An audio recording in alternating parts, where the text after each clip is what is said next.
Welcome to the Fellowship Podcast, a place where we get to know the people who make up the Baptist Bible Fellowship.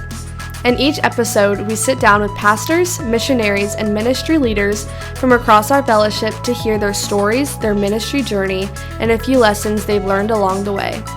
Our goal is simple: to connect leaders, share stories, and strengthen the mission. And now, here's your host, Randy Harp. Let's join the conversation. And welcome to the next episode of the Fellowship Podcast. Excited for you to listen today. I'm excited about our guest this morning or today. Joel Byers is pastor in Central Baptist Church in Tyler, Texas. Been a friend for a long time and actually is the host of the upcoming National BBFI meeting in September. When we're recording this, I think we're 5 or 6 weeks away, so not too far away. So over the next several weeks, the goal is to be talking to and having conversations with all of the speakers of the conference. So just so you can get to know them a little bit more before the meeting gets here. But I wanted to start with Joel and just get a little bit of sneak peek at what's some of the planning going on for the meeting. So anyway, first off, Joel, thanks for joining us. Yes, thanks for having me. I love this. This is great. Yeah, so again, our goal is just conversational, get to know you a little bit. Take just a minute and share a little bit about your background, where you grew up, and how you kind of got started in ministry.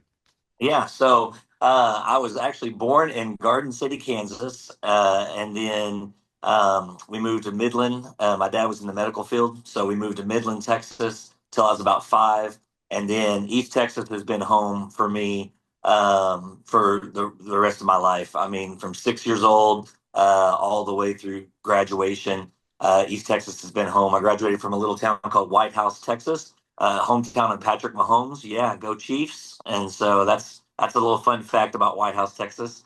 So we got to watch him play high school football and all of that. And so he's a fun local boy to watch because the Cowboys aren't very fun to watch. So my call to ministry, I was raised in church, always was in church. 10 years old, I thought I knew who Christ was. I thought I knew who God was, but I knew, but at 16 years old, I knew that something was wrong, something was off, that there were some sins and addictions in my life that I knew that God was calling me out of. And I went to church camp, and God radically changed my life. And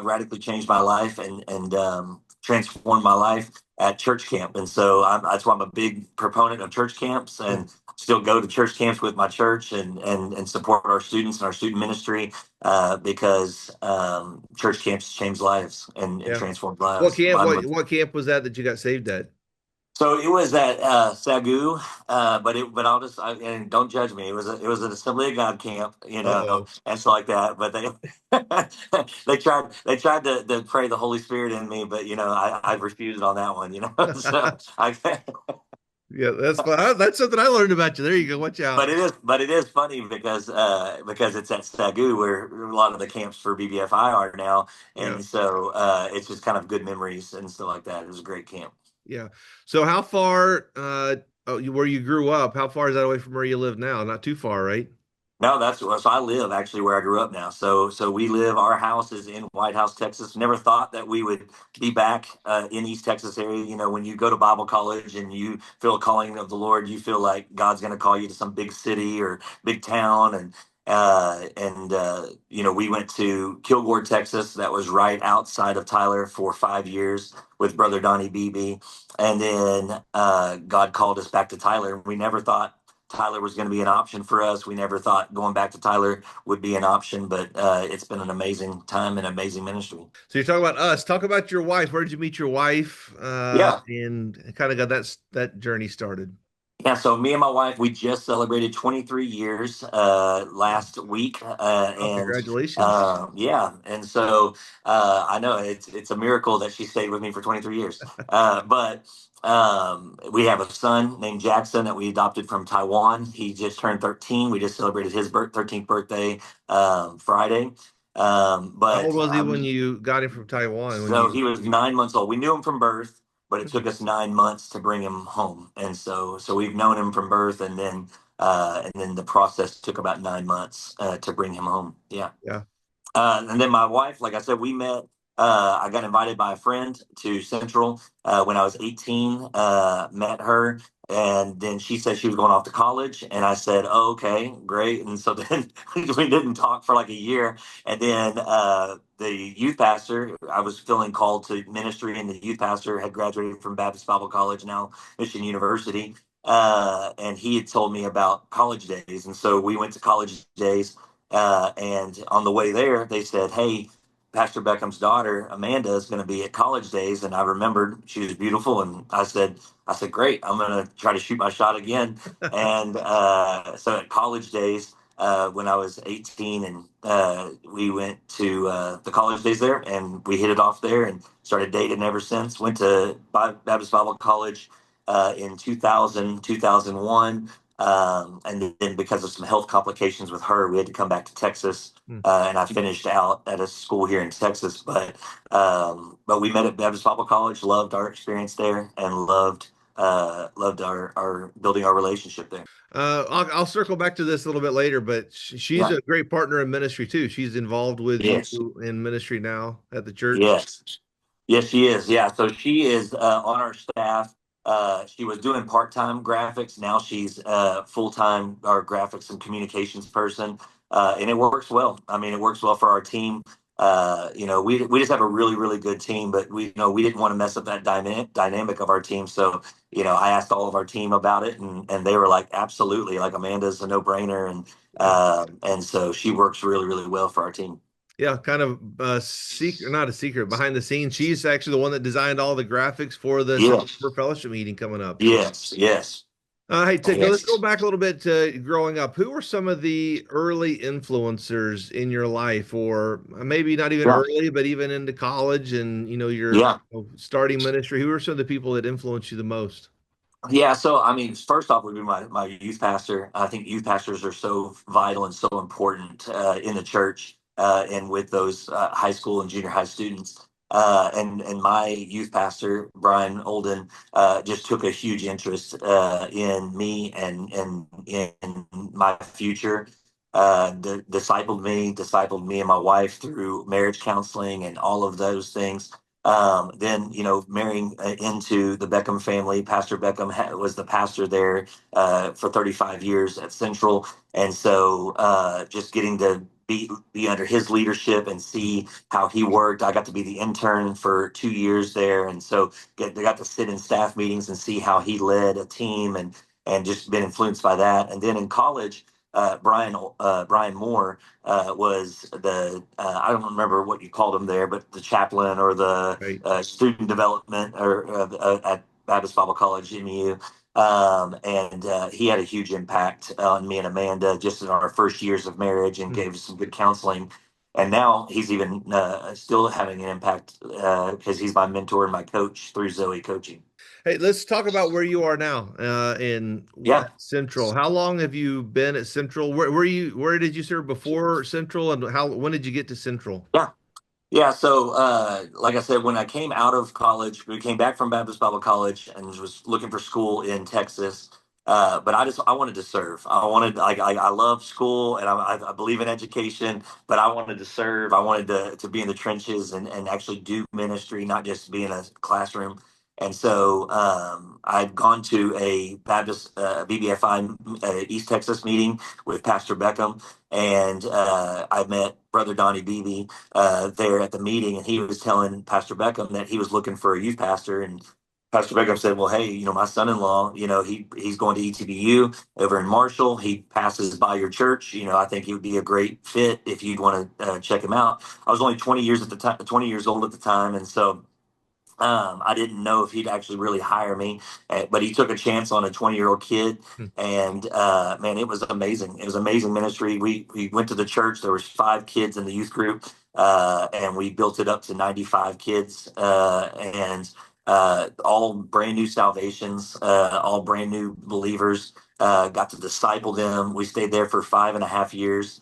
I ended up doing youth and worship there, and it was just an amazing, amazing experience. I credit a lot of what I've learned how to be a pastor from Pastor Donnie Beebe, and just his love for people. In fact, yesterday in my sermon, I was talking about a quote that he said. He said, "People most people won't ever remember what you say as a preacher, but they'll remember that you showed up at the funerals, and they'll remember you showed up at the hospitals." And that's just something that's always stuck for me about being present in people's lives. Yeah, there's the communication aspect, but the shepherding aspect that we have Yeah, to do. yeah, So how long have you been at Central, and yeah. how So, long have you been the pastor of Central? well, I made a mistake, and I took a church in Tyler that didn't have a pastor. Pastor Beckham kind of advised me not to take it, but I was stubborn, and I said, I really feel the lead of the Lord to do this, and so I took a church without a pastor, and so I was there as the youth pastor for about a year, and then. And then about a year into that job, they hired a new pastor, and the new pastor was great. I was great. We just didn't mesh well, and so I didn't want to just run to another church or run to another opportunity. And there were some things in my life that I needed to fix, and we can talk about that later. And one of the other questions you may ask, but. Then so I actually took a break from ministry and just took some time off praying about where God would have us. And we honestly thought God was going to call us to Dallas, Austin, Houston, somewhere outside of East Texas. There was churches that we were interested in, but God just never really opened that door. And so we were attending Central, and my good friend Mike Eatons was the youth pastor, and we were helping out and serving there, and just alongside him. But we were actually planning on planting a church. We had done some research at that time where in Nebraska there was just a lot of people in Nebraska, and there was not a lot of churches, and so we were thinking about planting a church in Nebraska. And so we'd come up with all the plans. Well, he ends up getting called to church in Wichita, Kansas, and then all the plans changed. And so the church was in need of a youth pastor, and so Brother Beckham came to me and he said, "Hey," he said, "I'm not hiring you." He said, "But we need an interim." He said, "Look, I don't want family to get in the way, and I don't want everything any ministry to ever come between family." And I said, "Okay, that's good. I don't want to work for you either, And so and we joked about it because we just didn't want it to affect family. And so then, whenever we started there as interims, it was very apparent about 3 months in that the kids started bonding with us. We started bonding with the kids. The leaders in the youth group were loving what God was doing. The youth group was growing. Salvations were happening. Life change was happening. And so, the deacons kind of came to Pastor Beckham and said, "Hey, we know it's your choice, and we know you can say no, but we would like to hire Joel if you'd let us. We'd like to take that off of you and that pressure off of you, and we'd like to hire Joel." And so he let them make that decision. And honestly, that's what I wanted too. I didn't want it to be Pastor Beckham's decision. I wanted the church to want it, and I wanted the people to want it. And so it was very apparent that God opened that door. And so if you know me, if I mean, uh, he's Pastor Beckham to me. He's not Kim. He's my father-in-law for the last 23 years, but he's Pastor Beckham to me. And so I've always, still today, even though he's retired, he's still on the golf course. He's Pastor Beckham in the city. He's Pastor Beckham in our church. I still call him Pastor Beckham. And so I have a harder time calling him Kim than I do Pastor Beckham. So Yeah. But I'm sure there's been some interesting dynamics, yeah. working for your father-in-law. Yeah, yeah. It's actually. I think it was harder for him than it was for me. I'm weird in my personality because like the same thing with my wife. Like I can be boss and I can be husband, and so like it's weird for me. That my brain can turn that off, and I can say, okay, hey, this is work and this is home, and so for me, he was always pastor. He was always boss. He was always that. And so in my mind, it was never that way. For him, I think it was harder because family's family. And so for Yeah. him, it was a little bit tougher on that. But Yeah. but it's worked well. There are a lot of the people in the church, we never made a big deal about it. And so a lot of people in the church, they'd be in the church for 2, 3 years sometimes and never know until you told a story about Amanda or something. Mm. And then they'd be like, "Wait, that's your father-in-law?" And we're like, yeah.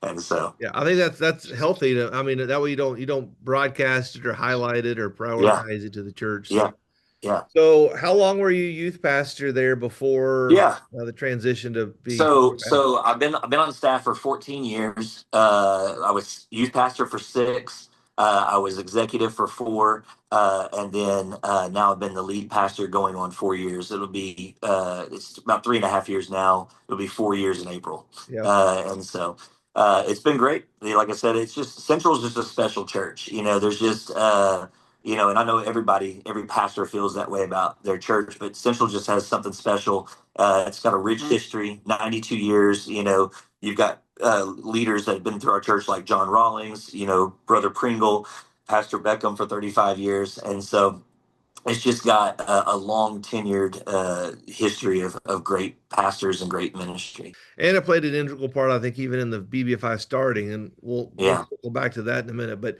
Yeah. so talk about the transition to be senior pastor. How was it? Yeah. What were the dynamics like, with Pastor Yeah. Beckham, now his son-in-law being pastor? I mean, Yeah. that had to be interesting as well.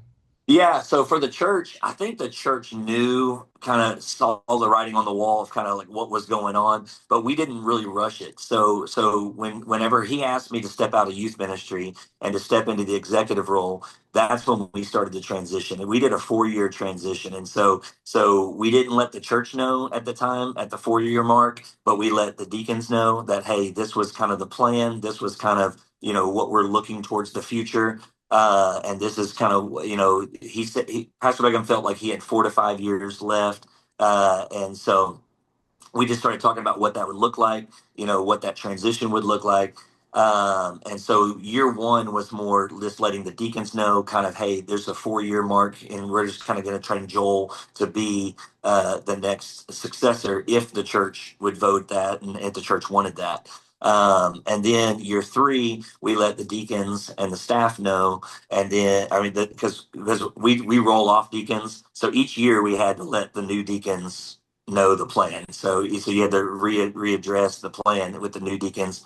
And like I said, not all of them, but like 3 will roll off or 4 will roll off a year, and 3 or 4 new ones would get voted in. So we'd have to tell them the plan, and then we told the staff, and then throughout the whole process, Pastor Reagan was just did it so well. He gave me different responsibilities and more responsibility each year. So, year 2 into the transition, he gave me the staff. Year 3, he gave me more preaching, and then year 4, I was preaching 50% of the Mm. messages. And so by then the church had already known and kind of seen where it was coming. And then he didn't tell the church, he told the church a year in advance. He said, hey, I've got 1 year left before I'm going to retire. And this is kind of, where we see the church going. But ultimately it's the church's vote and it's the church's plan. And so I And think everybody saw it. Oh, go ahead. I mean, it was a seamless transition too, right? It was. Because he It retired was. one Sunday, I was there for Yeah. that Sunday, and then the very next Yes. Sunday, you were Yeah. installed, right? Yeah, so he retired, and we did a big party for him on March 31st, and April 3rd I stepped in, and we just kept going, and the church, just kept going. There was no lag. We didn't lose any members. We just grew, and so Yeah, it was a very, very healthy transition. yeah. Yeah. Talk about those. I know the first, not even weeks, the first months, you had Yeah. decisions and baptisms almost every single week, Oh didn't you? yeah, yeah. So we're just in what I would say a revival.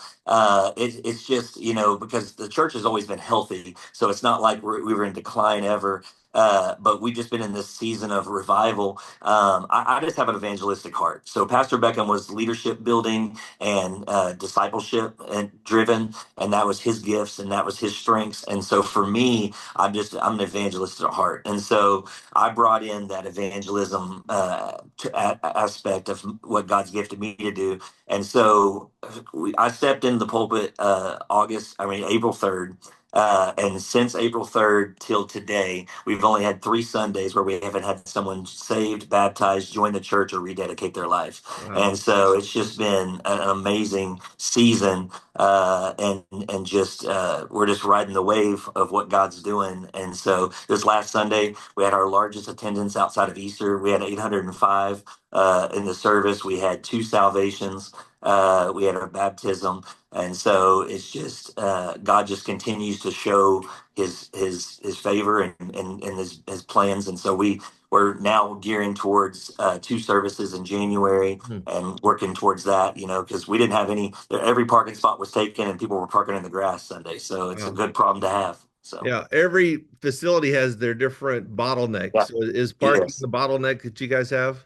Yeah, yeah, I would say so. I mean, we didn't know it was a problem until Sunday, because we thought, man, we got 4 parking lots, we're good. And then, but we never knew that number, because we've been averaging about 650 is what we've been averaging, which when I took over in April of 2021, when we took over there, we were running about 420. And so, now we're at 650. And then, but we always knew, like our numbers were running really about 900, but not everybody comes on the same Sunday. And so Right. we know, and so it was good to see that there was a lot of visitors Sunday, and there was a lot of people that just came back, and Was so it a we're special praying. emphasis day this past Sunday or just Well, kind so of?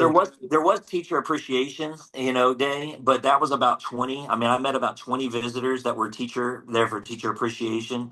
There was a baptism, and so there was about 20 people guests for that. And so when we did the analytics and the numbers on it, even taking that out, you're still at like 765, Yeah. 775. And Wow. so we were still up 100 and something people from the week before. So we're excited. We're excited about going into the fall, and we're praying that next week it doesn't drop down to 650 again. And that's the emotional roller coaster, right? So, Yes, yes, hey, so we're going to talk about the fellowship meeting here in a minute. Before we yeah, do that, what's let's talk about leadership lessons or things you've yeah, learned. So you've been senior pastor for a little over 4 years now. yeah. What's one of the lessons that stands out to you that you've learned over the last 4 years? I think the greatest advice that I got talking to Brian, talking to some coaches in Tyler, some mentors and pastors in Tyler, just who people who've gone through transitions. At the same time we went through our transition, there was 5 other churches in Tyler going through transitions, Mm, and some did it well and some didn't do it well, and so I think the best advice I got was don't make any major changes in the first year. And I was blessed because I was already at Central. I was already on the team. Pastor Beckham, led as a team. So, the team was making a lot of the decisions already. So we were already making a lot of the changes that we wanted to make going into the transition. But so there wasn't any like crazy changes I really needed or had to make. But there was things I wanted to change, and I would just hold off and go, okay, hey, I'm not going to do that. And so I think that was some really, really good advice. And then I think just again, reminding yourself that in the successes you're going to get the praise and you're going to get all of that, but it's the basic things, it's the small things, it's going to the hospitals, it's going to doing the funerals, it's loving people, it's being there for people's kids, it's showing up in the small things that it matters most to the people. It's I feel as we grow as a church, I don't want to be that pastor that is in a green room somewhere, not being around the people and shaking hands and greeting people and all of that. And somebody that modeled that well for me, and I don't know if it's still this way, but when I went and visited his church was in Lee Summit, Missouri. I'm trying to, his name's going off my Phil Hopper. Phil Hopper. Yeah. Phil Hopper, church is running 3,000 people, and he's still in the lobby shaking every hand, Oh yeah. and And an and imposing just force in the lobby. You notice he's there. yes, He's a yes, big guy. yes, yes. And so that showed me that, hey, you can be a large church and still be very personal. Hey, let's switch gears a little bit now and talk about the upcoming fellowship meeting. So, Yeah, we, as a BBFI, as a fellowship, we're celebrating 75th anniversary, 75 years, kind of all year long. We yeah, started it in the May meeting at Mission University and yeah, continuing it through the September meeting. So yeah, we wanted it to be in Texas somewhere, and I appreciate you volunteering to host again. Yeah. Staples hosted several national meetings. I know Yeah. it was probably 8 years ago, maybe your last one. Yeah. Do you? I mean, I don't know. I'm putting you on the spot now. I didn't ask you about this. How do you know how many before then this church has hosted? I do not. I know we hosted the one 8 years ago. I want to say we hosted like one other before that I know of. Yeah. Like under Pastor Beckham, because like I said, I don't really know under Pringle, and I don't really know under Rawlings, but I know under Beckham. I want to say in the 35 years he was there, I know we hosted two, I believe. Yeah, yeah. I was thinking that might be the case. So this year being 75 years, we talked a lot about this. We wanted an emphasis to celebrate the past, but also Yeah. look to the future, and even in how some of the speaker lineup and who's introducing Yeah. the speakers, all that we kind of talked through. Give Yeah. kind of just a pitch on why people first need to come and be a part of this Yeah. special meeting. Well, first off, what I love about the fellowship is just that it truly is a fellowship of pastors and pastors' wives and missionaries and church planters that get to come together and just truly fellowship and and have community together. That's what I believe is the backbone of our fellowship is the friendships and the camaraderie that we have with each other. We may differ in how we run our churches or the styles and all that, but what unites us is our passion to see the lost saved and to see the kingdom won and to see the kingdom advance and so we kind of put our differences aside a lot of times, and we can still be friends and we can still come together as a fellowship, and that's what I love about the fellowship. And so what I just want to say is come to Tyler. It's a great city to just relax and get away with your wife or your staff, and lots of good food, and we're excited about that. But it's also just when the meetings that we've gotten to host, it's been a time of uniting the fellowship in just different ways. When Satan would try to divide us in certain areas or certain ways, it just seems like there's been a spirit of unity at the Tyler meetings, and so I'm hoping that that happens again. I'm praying that God would outpour a heart of unity and just give us another moment of just connecting together on what really matters and what unites us. Now, maybe I shouldn't ask you this yet because the meeting's not happened yet, and Yeah, it's not all the stress of the final details. But seeing it this side, you were on staff last time 8 years ago when yeah, it was hosted. What's different on this end? Just give everybody kind of the yeah. a picture in your mind of the stress and all the details, the work that goes into hosting one of these. And are you Well, I laughing mean, so you don't cry right now, or what's the? that's right. That's right. Yeah, I would say it's not so much I think it's you're hosting this major meeting, and then on top of that it's the 75th anniversary.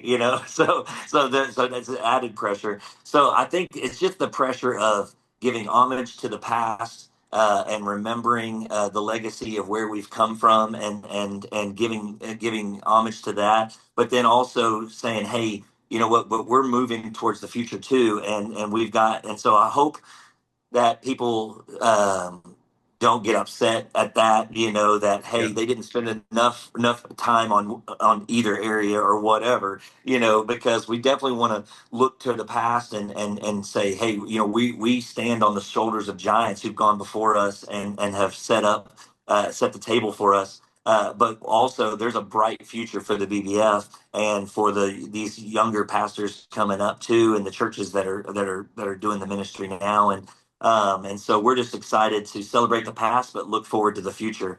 But yeah, the pressure is there. I mean, it's weird. I'm a reactor. I'm not a worrier, and so I think the day of is when I will, when something's going wrong, something happens. I think at the last meeting, Phil Hopper was speaking the first night, and we had these buttons on our wall, these switches on our wall, and they were red. And somebody was like, "What's that button?" And they turned it off, and it cuts the whole entire power off to our Oh, to our sound system.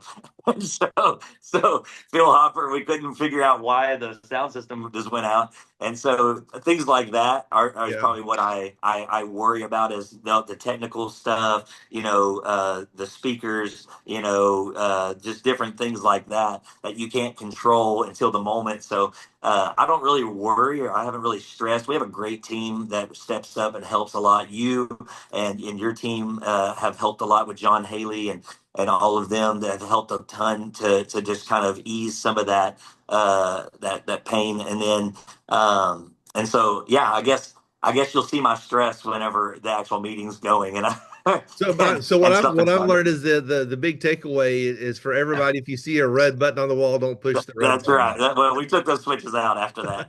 We took those switches out. We moved them inside a closet. There So you go. So this is kind of previewing the next several podcasts that we do. Kind of walk through who some of the speakers are yeah. and why you decided to ask them to speak. Yeah, so Bruce Garner is going to open up the meeting. Bruce, he's the it guy right now for the fellowship. I mean, he's so every time I hear him speak, you don't hear a bad message. He's so encouraging, he's so challenging, but he also has a rich history in the BBFI with his family and the legacy of his family, and so. Bruce Garner is going to start out Monday night and challenge us and encourage us and kind of talk about some of the history of the BBFI. But each speaker will be introduced by somebody that has been tied to them or tied to the BBFI in some way. And so Rick Blue is going to introduce him, and he'll give his history of being a long time affiliate of the BBFI. And his legacy in the BBFI, Yeah. And and East so Texas he'll guy.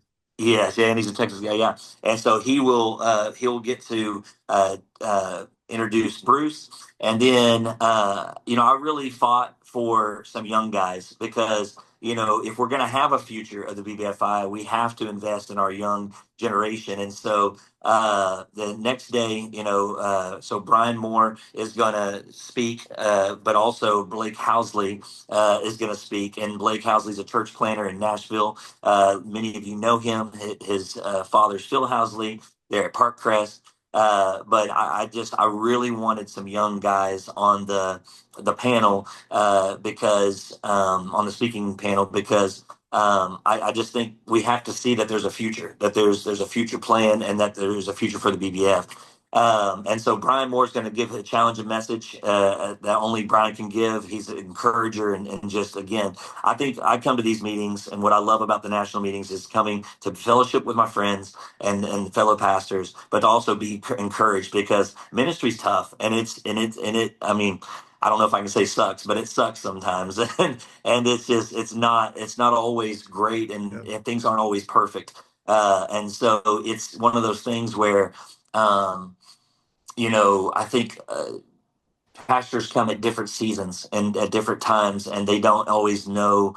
We don't always know what season they're in, and so I always just want people like Bruce Garner and Brian Moore, who are just powerful encouragers in our fellowship, and to anybody who knows them, they're very encouraging. And then, so with Brian, we have Lindsay Slayton is going to be introducing him because Brian worked for Lindsay Slayton for many years. Then we have Phil Housley is going to be introducing his son and talking about that legacy and that family legacy. And then we get into that Tuesday night, and John Haley is going to be speaking. Also, Bruce O'Neill with Manna is going to be speaking because these are all organizations that have had a huge impact in the BBFI and still have lasting impact of the legacy of BBFI. And so Bruce O'Neill is going to speak on behalf of Manna and share their heart for Manna. And then John Haley, being the president, is going to give an amazing message. And his dad, Mike Haley, is going to introduce him. And each introducer will give their own history of the BBFI and their experience. And, it's, you just kind of know you're supposed to have 5 minutes, but they're preachers, so they're going to take 15, so it's gonna be that way. Sure. But That's wise. Yeah.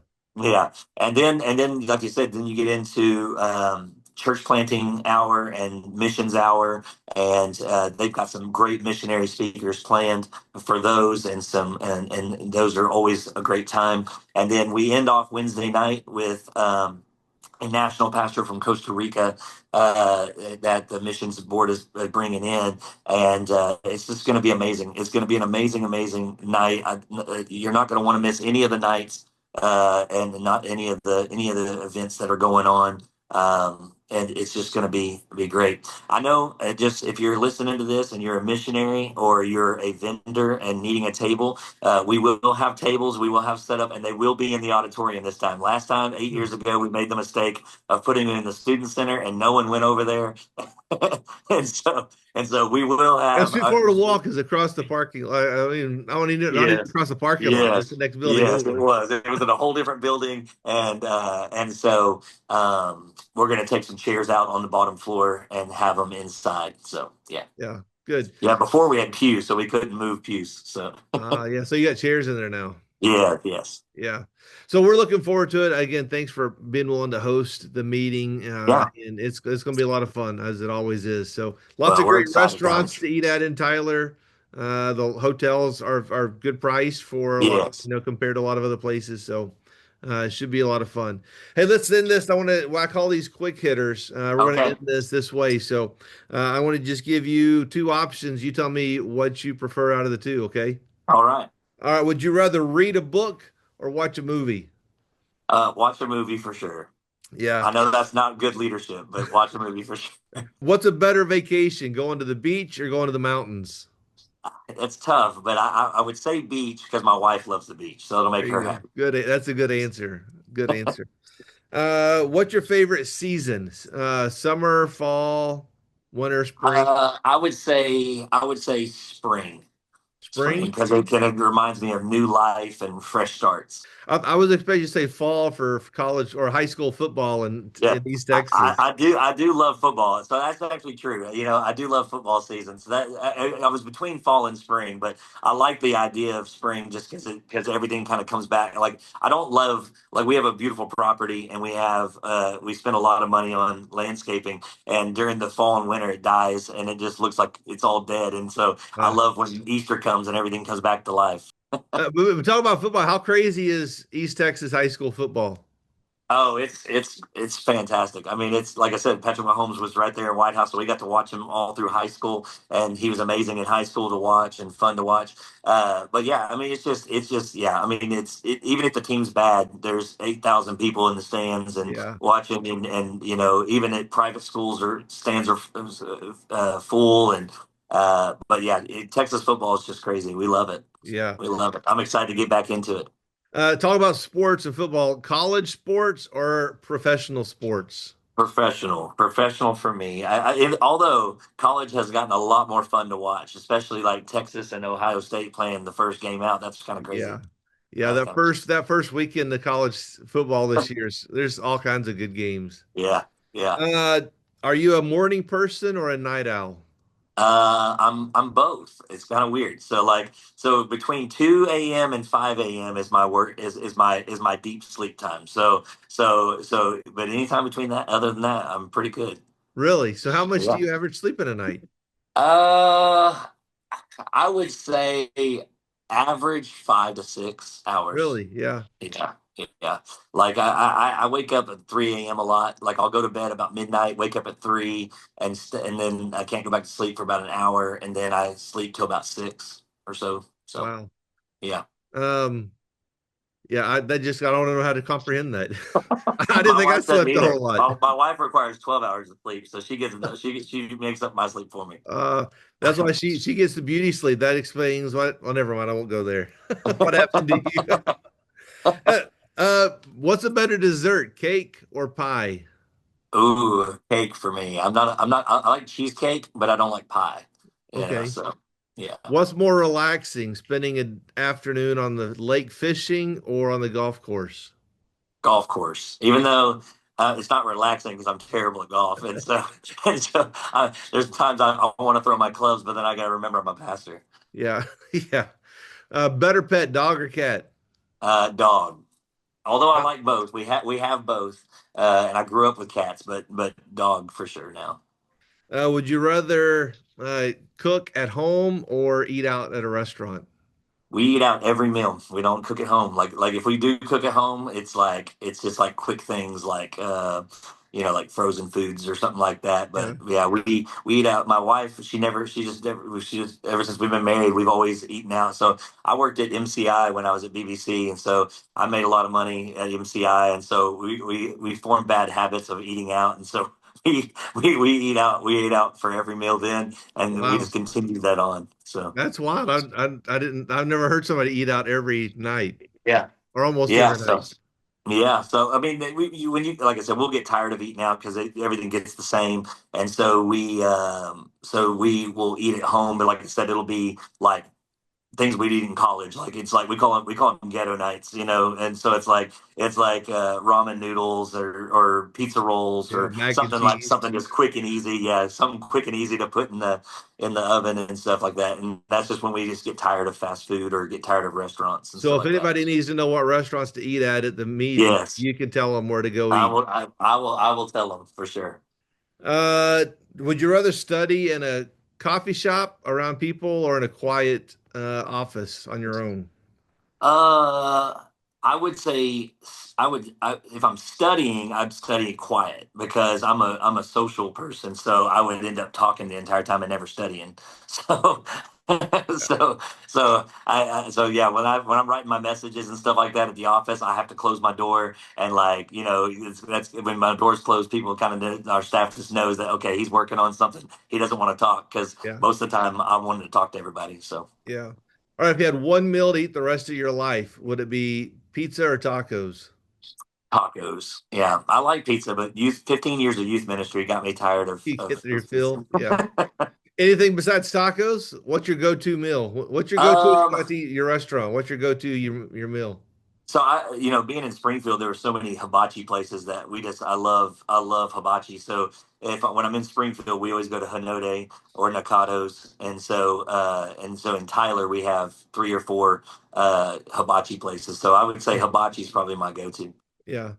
All right. Well, I appreciate it. Hey, before we sign off, any last words you want to share to the audience or anybody about Yeah. coming to the meeting?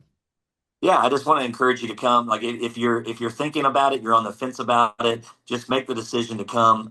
You're going to enjoy it. You're going to have a great time. If finances are a problem, please don't make finances a problem.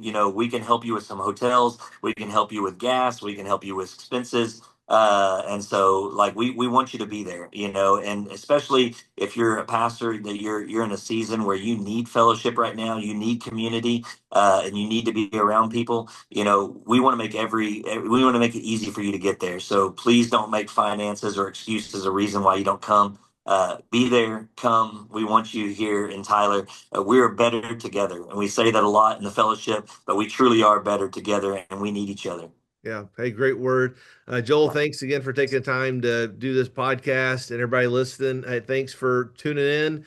Yeah, We're thank you. gonna up our speed a little bit. We're planning to release one a week. We've been doing two a Yeah, month on the first and third Thursday. The plan is to do one a week up until the September meeting, just so we can get all of our speakers in. So should be good. Looking forward to it. And again, looking forward to seeing everyone at the meeting in September. God bless.